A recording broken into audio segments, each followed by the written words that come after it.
Good afternoon, everyone. Today we will be discussing that what all are the risks involved in the e-payments. यानी जब आप कोई भी payment electronically करते हैं, मैंने लास्ट क्लास में आपको बताया कि ई-पेमेंट्स क्या होती हैं। जब आप अपने इलेक्ट्रॉनिक डिवाइस को यूज करके, चाहे वो आपका फोन हो या मोबाइल या फिर आपका लैपटॉप हो या फिर कंप्यूटर हो, जब आप कोई इलेक्ट्रॉनिक डिवाइस से पेमेंट करते हैं या फिर अपने कार्ड के थ्रू स्वाइप करके पेमेंट करते हैं, तो उसमें कौन कौन से रिस्क इन्वॉल्व होते हैं, पहले हम वो पढ़ेंगे। और फिर क्या क्या कैसे कैसे आप उनको सिक्योर कर सकते हैं, कौन कौन सी रेमेडीज अवेलेबल है आपको, ताकि you can make it sure कि आपका ब्रीच ऑफ सिक्योरिटी ना हो। तो वो सब पढ़ेंगे। तो आज हम दो टॉपिक करेंगे, what are the risk and what are the security measures you can take while doing e-payments. Now let me go to my PPT. The first thing is fraud. अब आपने देखा होगा ई-पेमेंट्स करते वक्त बहुत सारे फ्रॉड्स होते हैं, जैसे कि आपका नंबर कहीं और चला जाता है, हैक कर लिया जाता है, पेमेंट पूरी नहीं होती है। तो इस तरीके के कुछ फ्रॉड्स होते हैं जो इन्वॉल्व होते हैं। तो हम एक एक करके उन फ्रॉड्स के बारे में पढ़ते हैं। So let me first discuss that what is fraud. So in e-payment, all the information such as credit card number, password, etc. are transmitted over internet. तो ई-पेमेंट में फ्रॉड का क्यों चांस होता है? क्योंकि आपके password, credit card number, debit card number, CVV, expiry date, your name, everything is transmitted using internet. और internet के थ्रू जब वो एक जगह से दूसरी जगह जाता है, तो बीच में फ्रॉड होने का डर रहता है। Internet is a public network and is susceptible to attacks from outside sources. तो ये एक पब्लिक नेटवर्क होता है, मैंने बताया था इंटरनेट, इंट्रानेट, एक्सट्रानेट। तो इंटरनेट जो होता है वो पब्लिकली अवेलेबल होता है, सबको अवेलेबल होता है। तो जब इंटरनेट के थ्रू इंफॉर्मेशन एक जगह से दूसरी जगह जाती है, तो वो सस्पेक्टेबल होती है अटैक्स के, यानी बाहर से उस पर अटैक हो सकते हैं। An e-payment system offering 100% security is impossible. यानी चाहे हम कितना ही ध्यान रखें, 100% सिक्योरिटी कोई भी सिस्टम हमें नहीं दे पाता, और एटलीस्ट अनअफोर्डेबल। और अगर हमें बहुत ज्यादा सिक्योरिटी चाहिए होती है, तो of course it comes with a cost. वो आपकी कॉस्ट में ऐड कर देता है और इतना आप अफोर्ड नहीं कर सकते। So electronic payment systems are prone to fraud. The common type of e-payment frauds are identity theft. Identity theft का मतलब है a customer use a card number to fraudulently purchase products or services. Identity theft can be defined as the misuse of personal data or documents in order to impersonate another individual to commit illicit activities. यानी आपकी identity use करके अगर कोई और transaction करता है, suppose आपकी UPI ID से, सपोज आपका पासवर्ड किसी के पास है आपकी आईडी का, या फिर आपकी बैंकिंग इंफॉर्मेशन और लॉगिन आईडी पासवर्ड किसी और के पास है, तो आपकी आइडेंटिटी को थीफ उसको वहां से चोरी कर सकता है। इसीलिए आइडेंटिटी को बचा के रखना बहुत जरूरी है, यानी लॉगिन और आईडी और पासवर्ड आपको अपना संभाल कर रखना। सेकंड तरीके का थ्रेट है fishing. Attackers use fraudulent emails and internet sites to lure consumers into revealing personal financial info. अब क्या होता है कि कई बार आपके पास लिंक्स आते हैं अजीब अजीब से कि आपने इतने करोड़ का कोई कैशबैक जीता है, या फिर आपकी कोई लॉटरी लगी है। इस तरीके के जो फ्रॉडुलेंट मैसेजेस, ईमेल्स आते हैं, उसमें कुछ लिंक होते हैं जिस पे आप क्लिक करते हो और आपसे आपकी आइडेंटिटी मांगी जाती है। आजकल फेक पेजेस भी बन रहे हैं। उसमें क्या होता है कि जैसे SBI में मुझे लॉगिन करना है तो उसी तरीके से एक SBI के लॉगिन जैसा ही वो पेज डिजाइन कर देते हैं जो उनका पर्सनल पेज होता है, और उसमें जब आप अपनी लॉगिन आईडी और पासवर्ड डालते हैं तो वो किसी और के पास चली जाती है, उसको फिशिंग कहा जाता है। तो आजकल इस तरीके के फ्रॉड भी बहुत ज्यादा हो रहे हैं मार्केट में। नेक्स्ट है skimming. Another popular form of attacks is the unnoticed duplication of electronic data from a payment card. कभी कभी क्या होता है कि आप पेमेंट कर रहे हैं या ATM से पैसे निकाल रहे हैं, उसका डुप्लीकेट बना दिया जाता है। जैसे ही आपने इंसर्ट किया उसका डुप्लीकेट बन गया, या फिर उस नंबर को सेव करके उससे दोबारा ट्रांजैक्शन की गई। तो इस तरीके के फ्रॉड को हम स्किमिंग कहते हैं। और लास्ट तरीके का फ्रॉड है denial of service. A customer falsely claims that he or she did not receive a shipment. कभी कभी क्या होता है कि आप ऑर्डर कर देते हैं, पेमेंट आप नहीं करते हैं ये कह के कि हमें शिपमेंट नहीं मिली या हमें डिलीवरी नहीं हुई, जबकि डिलीवरी हो जाती है। तो इस तरीके के फ्रॉड्स भी ई पेमेंट्स में आते हैं। नेक्स्ट रिस्क है डिस्प्यूटेड ट्रांजैक्शन। डिस्प्यूटेड ट्रांजैक्शन का मतलब है कि जिस ट्रांजैक्शन में दोनों पार्टीज अग्री नहीं होती या सेम अमाउंट पे अग्री नहीं होती। In the case the credit card is misused by someone else, it is very difficult to receive a refund. Using a credit card, especially remotely, introduce an element of risk as the card details may fall into the wrong hands, resulting in fraudulent purchases on the card. कभी कभी क्या होता है disputed transaction में, यानी अब दोनों parties agree नहीं है, यानी एक पार्टी ने तो ट्रांजैक्शन कर दिया लेकिन जब ट्रांजैक्शन किया गया तो वो दूसरी सही पार्टी नहीं थी। सपोज मेरा कार्ड चोरी हो गया, अब उस चोरी हुए कार्ड से किसी ने परचेजेस कर ली, मैंने जाके कंपनी को सू कर दिया कि मेरे कार्ड से अनऑथराइज्ड पेमेंट हुई है, तो उसमें वो रिफंड होना बहुत मुश्किल हो जाता है क्योंकि हुई तो ओरिजिनल कार्ड से है। वो कैसे पता लगाएंगे कि मैं ही करके डिनाई कर रही हूँ या फिर मेरा कार्ड चोरी हो गया है। तो इस तरीके के ट्रांजैक्शंस की प्रॉब्लम आती है ई पेमेंट में, क्योंकि आपके कार्ड चोरी हो सकते हैं और अगर आप इमीडिएटली ब्लॉक नहीं कराते हैं तो उनका मिसयूज भी हो सकता है।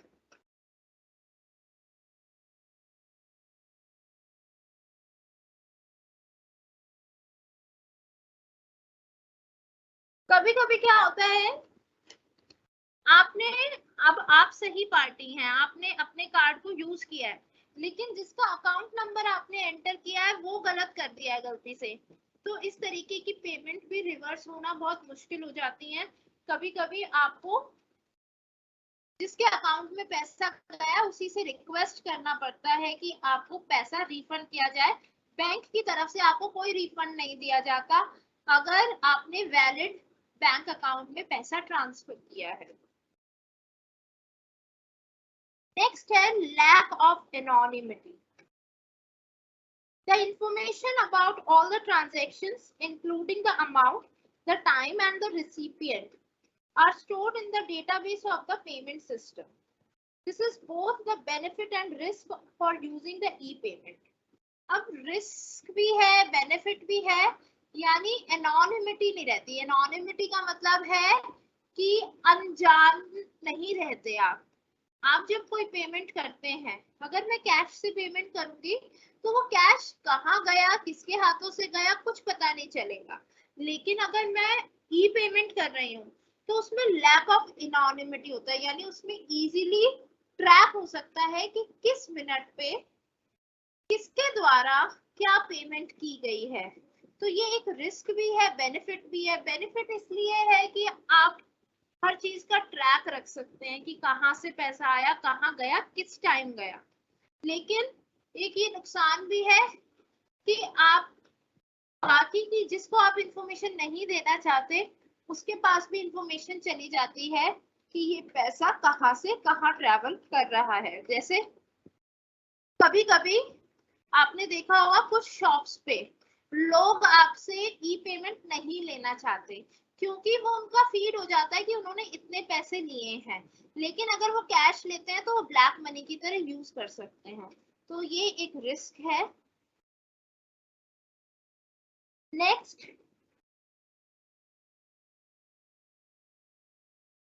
Payment conflict.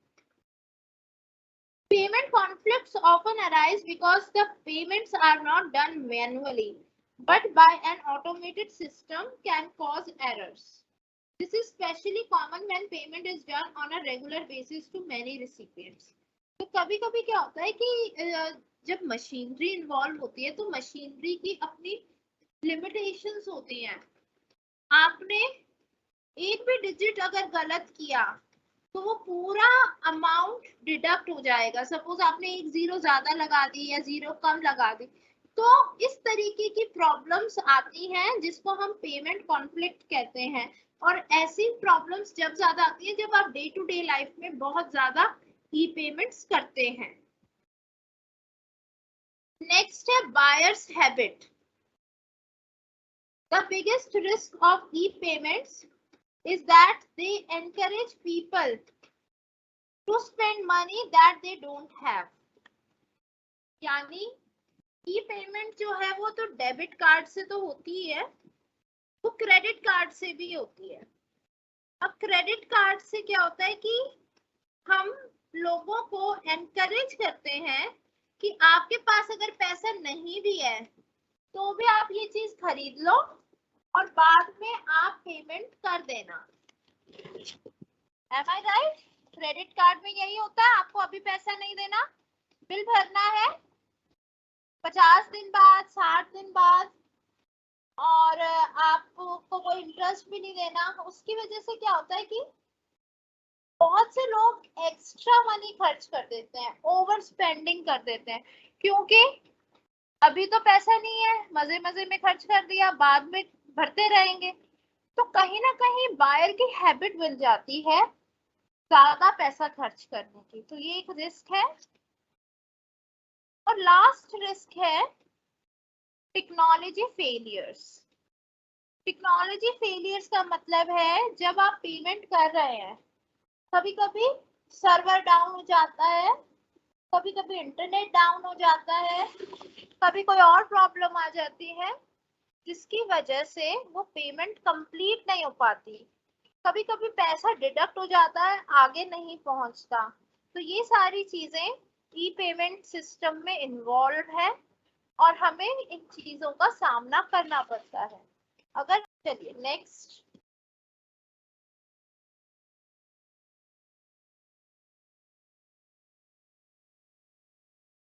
Security controls.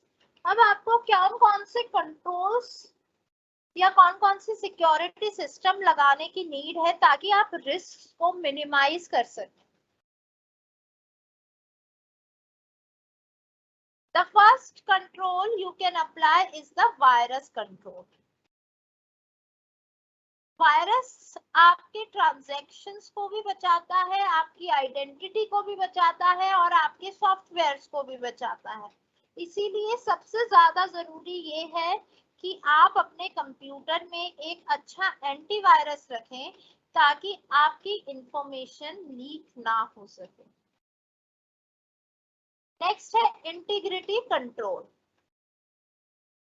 Client computer needs to be protected against possible threat of violation of integrity of information exchanged by it. In order to ensure that the information has not been changed during the transmission process. Integrity control का मतलब है कि अगर मैंने यहाँ से आपको कोई इंफॉर्मेशन भेजी है तो वो बीच में आप तक पहुंचने से पहले ऑल्टर ना हो जाए, यानी उसमें कोई चेंज ना किया जाए। तो इंटीग्रिटी कंट्रोल एक ऐसा सिस्टम होता है जो ये इंश्योर करता है कि एक जगह से जो मैसेज जा रहा है दूसरी जगह वही उसी फॉर्म में पहुंचे। सपोज यहाँ से मैंने आपको 5000 की पेमेंट कर दी है, आपके पास सिर्फ 2000 रुपए पहुंचे हैं, तो वो इंटीग्रिटी कंट्रोल नहीं है। इंटीग्रिटी कंट्रोल का मतलब है 5,000 भेजने पर 5,000 रुपए ही रिसीव होने चाहिए।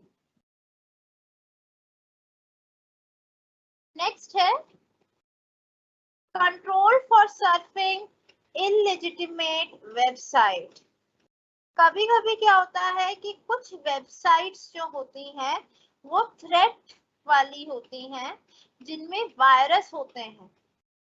इसीलिए जब भी आप अपने कंप्यूटर से कोई वेबसाइट खोलते हैं तो उसमें आपने देखा होगा नॉट सिक्योर लिख के आता है किसी किसी वेबसाइट के ऊपर, यानी वो आपके लिए सिक्योर नहीं है, वहां से आपके कंप्यूटर में वायरस आ सकता है। तो कंप्यूटर्स में आजकल यूजुअली बिल्ट इन होता है ये फीचर कि आपका ब्राउजर आपको इलेजिटिमेट वेबसाइट पे सर्फ करने से रोक ले।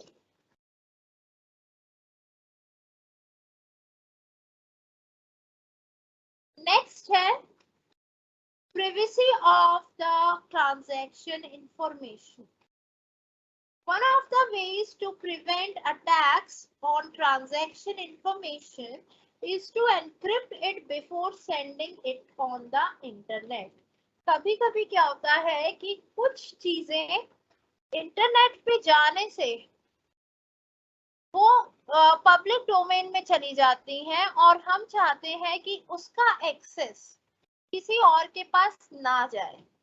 तो इन चीजों को कंट्रोल करने के लिए हमारे पास एनक्रिप्शन एक तरीके की सिक्योरिटी है जो अलाउ करती है कि हम अपना इंफॉर्मेशन, अपनी डेटा और ट्रांजैक्शन की डिटेल्स एनक्रिप्ट करके आगे भेजें। एनक्रिप्ट होता है कोडिंग करना। तो एनक्रिप्शन आपने देखा होगा कि जैसे मुझे अगर कोई फाइल भेजनी है आगे तो मैं उस पे एक पासवर्ड लगा के भेजूंगी और बाद में जिसके पास भेजी है वो उसको डिक्रिप्ट कर लेगा यूजिंग द सेम पासवर्ड। तो इससे मेरी इंफॉर्मेशन, मेरी फाइल कोई और ओपन नहीं कर सकता जिसके पास मेरा पासवर्ड नहीं है। This is privacy of transaction information. Next है integrity of transaction information. E-commerce involves a client browser sending the payment information, order information and payment instruction to commerce server, and commerce server responding with an electronic confirmation of the orders and details. Integrity violation occurs whenever a message is altered while in the transit between the sender and receiver. तो यहाँ पर दोबारा integrity की बात हुई है। जब भी हम कोई इंफॉर्मेशन भेजते हैं या ट्रांजैक्शन करते हैं तो you have to make it sure कि वो जिस तरीके से, जिस फॉर्म में एक कंप्यूटर से निकली है उसी फॉर्म में दूसरे कंप्यूटर में पहुंचेगी। This is known as the integrity. Next है access control and authentication. Access control and authentication refers to controlling those who have an access to e-commerce server and what is done to the resources on the e-commerce server. Both physical access control and the logical access control mechanism can be used for access control and authentication. यानी you have to make it sure कि कोई भी अगर मेरे computer को use कर रहा है तो वो ऑथेंटिक है या नहीं, क्या उसको मेरे कंप्यूटर को या मेरी वेबसाइट को यूज करने का की परमिशन है या नहीं, या ऑथेंटिकेशन है या नहीं, उसको एक्सेस कंट्रोल देना है या नहीं, ये आपको देखना पड़ेगा। जब भी आप कोई इंफॉर्मेशन शेयर कर रहे हैं तो आपको कुछ लोगों को परमिशन देनी पड़ती है कि कौन कौन उसको यूज कर सकता है, कौन कौन उसको नहीं कर सकता। जैसे मैं आपके साथ पीपीटीज शेयर करती हूँ तो पीपीटीज में वो मुझसे पूछता है कि किस किस को एक्सेस देना है। अगर मैं चाहूंगी तो मैं सिर्फ कुछ ईमेल आईडीज को ही एक्सेस दूंगी, बट मैं ओपन एक्सेस कर देती हूँ ताकि आप में से कोई भी मेरी पीपीटी पढ़ सकता है। That is access control. Next है understand the risk and train your staff. यानी अगर आप चाहते हैं कि रिस्क अवॉइड हो तो उसके लिए आपको पहले तो अलग अलग तरीके के जो रिस्क आपके कंप्यूटर को, आपके ट्रांजैक्शन को, आपके डेटा को और इंफॉर्मेशन को जो जो रिस्क हो सकते हैं, पहले तो आपको समझना जरूरी है कि कौन कौन से रिस्क आपके लिए हैं। दूसरी चीज, आपको अपने स्टाफ को अच्छी तरीके से ट्रेनिंग देनी है ताकि वो रिस्क को मिनिमाइज कर सके और अच्छे से टैकल कर सके। तो ये है कुछ सिक्योरिटी कंट्रोल्स। नेक्स्ट स्लाइड पे चलते हैं। Select the right acquiring bank and merchant services. यानी जब आपको लगता है कि आपकी इंफॉर्मेशन कहीं लीक हो सकती है तो क्यों ना आप एक सही मर्चेंट को चूज करें, क्यों ना सही बैंक को चूज करें। इसीलिए जब भी आप कोई ट्रांजैक्शन करते हैं उससे पहले उनकी ऑथेंटिकेशन और उनकी टर्म्स एंड कंडीशंस को चेक करना जरूरी है कि कोई भी बैंक किस तरीके की सिक्योरिटी आपको देता है। कोई भी मर्चेंट, जैसे मैं अगर किसी एक वेबसाइट पे अपनी इंफॉर्मेशन फिल कर रही हूँ, जैसे मुझे अमेज़न पे भरोसा है कि मेरी इंफॉर्मेशन लीक नहीं होगी, तो वो मैं वहीं से ट्रांजैक्शन करती हूँ।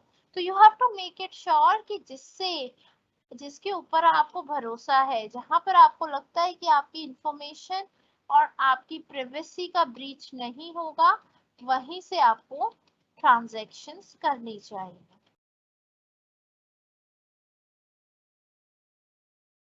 नेक्स्ट पॉइंट है develop essential website content. A website must include privacy, shipping, return and refund policy।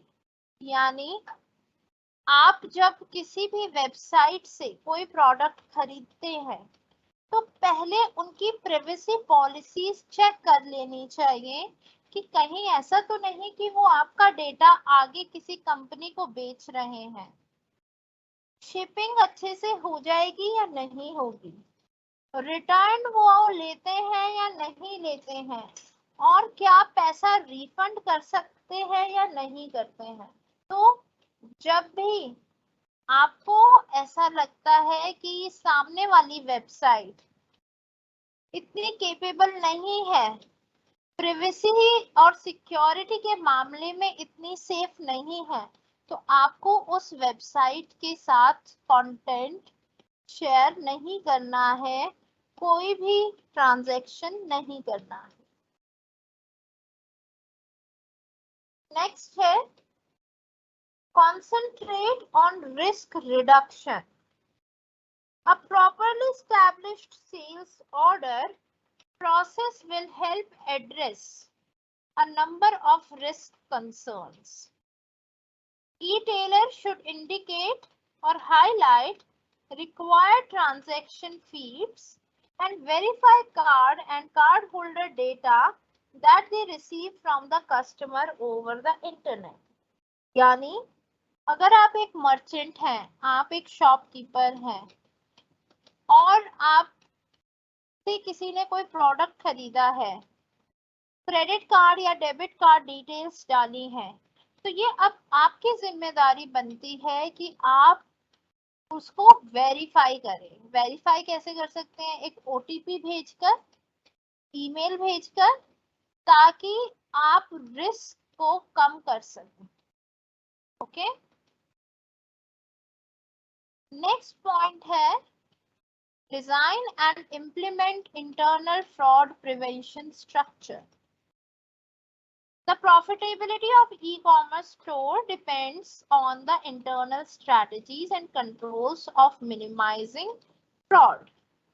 A risk management structure combined with the intelligent transaction control will help in avoiding the fraud related losses. यानी अगर आपकी कोई company है, आप ई payments लेते हैं और ई payments करते हैं, तो आपको एक इंटरनल फ्रॉड प्रिवेंशन स्ट्रक्चर बनाना चाहिए। एक ऐसी टीम और ऐसा डिपार्टमेंट होना चाहिए जो सिर्फ फ्रॉडुलेंट एक्टिविटीज के खिलाफ काम करता है। कोई भी अगर ऐसी फ्रॉडुलेंट एक्टिविटी होती है तो वो जल्दी से डिटेक्ट कर सकता है और उतनी ही जल्दी उसको रिजॉल्व कर सकता है। So you must have an internal fraud prevention structure there in your organization. Next point है use fraud prevention tools. There are a number of fraud prevention tools to help reduce the risk exposure. यानी कोई भी इस तरीके का risk अगर market में है, अगर आपको लगता है कि कुछ इस तरीके के फ्रॉड्स आजकल चल रहे हैं, तो आप कुछ टूल्स अपने कंप्यूटर में इंस्टॉल कर सकते हैं ताकि आप रिस्क के एक्सपोजर से बचे रहें। The most widely used among them are the address verification service. इसी तरीके का एक टूल है address verification service, the card security codes verified bye visa and master card secure codes. यानी जब आप कोई कोड डालते हैं तो वो बैंक से वेरीफाई भी करता है। जैसे अगर आपने अपना अकाउंट नंबर डाला है तो कई बार नाम अपने आप आ जाता है या IFSC कोड अपने आप आ जाता है। वो कैसे आता है? वो आपके बैंक से वेरीफाई करते हैं उसी वक्त कि ये अकाउंट एग्जिस्ट करता है, किसके नाम पे एग्जिस्ट करता है। तो इस तरीके के कुछ टूल्स होते हैं जैसे एड्रेस वेरिफिकेशन सर्विस और card security codes. Last point है apply fraud screening. When properly implemented, the screening of online card transactions can help minimize fraud for large ticket items and for high risk transactions. यानी एक screening होती है fraud के लिए, यानी कोई भी ट्रांजैक्शन जब किया जाता है तो वो एक फेज से गुजरता है, एक गेटवे से गुजरता है जहां पर उसकी स्क्रीनिंग की जाती है कि यहाँ पर कोई फ्रॉडुलेंट एक्टिविटी हो रही है या नहीं हो रही है। उसको हम अप्लाइंग द फ्रॉड स्क्रीनिंग कहते हैं। तो ये कुछ तरीके हैं जिनको आप अपना सकते हैं if you want to avoid the risk और मिनिमाइज द रिस्क। इनमें से कोई क्वेश्चन है तो यू कैन सिंपली आस्क।